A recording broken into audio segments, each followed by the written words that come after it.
வணக்கங்க. இது அங்காளம்மன் சத்யா வீடியோ. அனைவருக்கும் இனிய இரவு வணக்கங்க. நல்லா தூங்குங்க. இப்போது ஒரு விஷயம் சொல்லுவாங்க. கிறிஸ்துவர்கள் என்ன மாதிரியான விஷயம் சொல்லுவாங்கன்னாங்க, இயேசு எனக்கு இந்த மாதிரியான அற்புதங்கள் செஞ்சார், எனக்கு இந்த மாதிரியான குணமடைய செஞ்சார் அப்படின்ட்டு சர்ச்சில் போயிட்டு அவங்க சாட்சி சொல்லுவாங்க.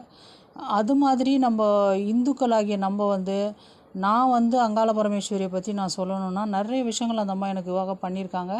அதில் ஒரு முக்கியமான விஷயம் சொல்கிறேன் கேளுங்களேன். நீங்கள் நம்ப கூட மாட்டீங்க தான். என்னன்னாங்க, எனக்கு 7.5 சனி போகுது என்னோடய ராசிக்குன்றது இப்போது எனக்கு தெரியும். ஏதாவது கை காலில் பிரச்சனைகள் வரும் அப்படின்னு சொன்னாங்க. சரி, அது அம்மா இருக்கா பார்த்துப்பா அப்படின்ற ஒரு நம்பிக்கையில் நானுமே இருந்தேன். கொஞ்ச நாள் சாமி கும்பிட முடியாமல் சூழ்நிலை. ஏன்னா ஒரு பங்காளியாக இருந்துட்டாங்கன்னும்போது ஒரு 30 நாள் சாமி கும்பிட மாட்டாங்க, வீட்லேயும் கும்பிட மாட்டாங்க. அப்படி இருக்கும்போது கோயிலுக்கும் போகக்கூடாது.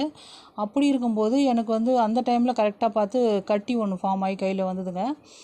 கட்டினா அதில் ஒன்றுமே இல்லை, அந்த கட்டிக்குள்ளே ஒன்றுமே இல்லாத ஒரு ஆனால் விரல் மட்டும் அழுகிட்டு போகிற மாதிரி சொரணை இல்லாமல் ஆயிடுச்சு.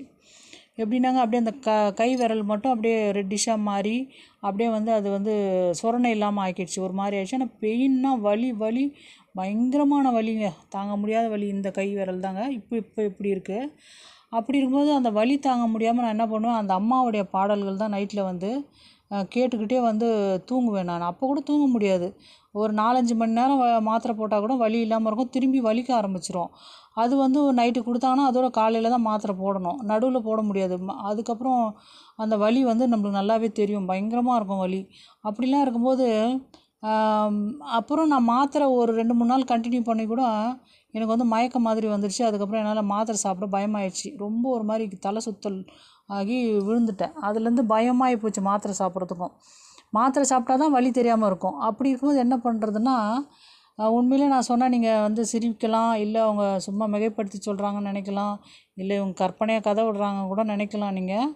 அப்படி இருக்கும்போது நான் என்னென்ன பண்ணேன்னாங்க, அந்த அம்மா சூலம் ஒன்று வச்சுருக்கேன், அதை எடுத்து அந்த கை விரல்லையும் வச்சு அழுதேன், நெஞ்சோடு வச்சுட்டேன். நான் ஒன்றுமே குளிக்கலை, அப்போ ஒன்றுமே இல்லை, நைட்டி தான் போட்டுதான். அப்படியே அம்மா என்னால் வலி தாங்க முடியல தாயே காப்பாற்றுமா அப்படின்னு நம்ம வேண்டும்போது, அந்த அம்மா மறுநாள்லேருந்தே அந்த விரலில் சொரணையே இல்லைங்க, வலியே எனக்கு தெரியல, அப்படி ஆகிடுச்சு அந்த அம்மா. ரொம்ப கஷ்டமாக இருந்தது. ஆனால் அதுக்கப்புறம் நான் ரொம்ப பெருசாக ஒன்றும் செலவு பண்ணலைங்க. அந்த ஹாஸ்பிட்டலுக்கு செலவு பண்ணது கூட ஒரு 750 ரூபா செலவு பண்ணேன், அவ்வளோதான். அதுக்கப்புறம் எனக்கு இந்த மாதிரி இருந்த விரலுங்க இப்படிலாம் ரொம்ப அந்த கருகி போய் சொரணை இல்லாமல் இருந்த விரல் இப்படி ஆச்சு பாருங்கள். நீங்களே பாருங்கள், இந்த மாதிரி மாற்றங்கள் ஒரு ட்ரீட்மெண்ட்டும் எடுக்காமல் எனக்கு நடந்ததுன்னா அது அந்த அம்மா அங்காள பரமேஸ்வரியால் தான்.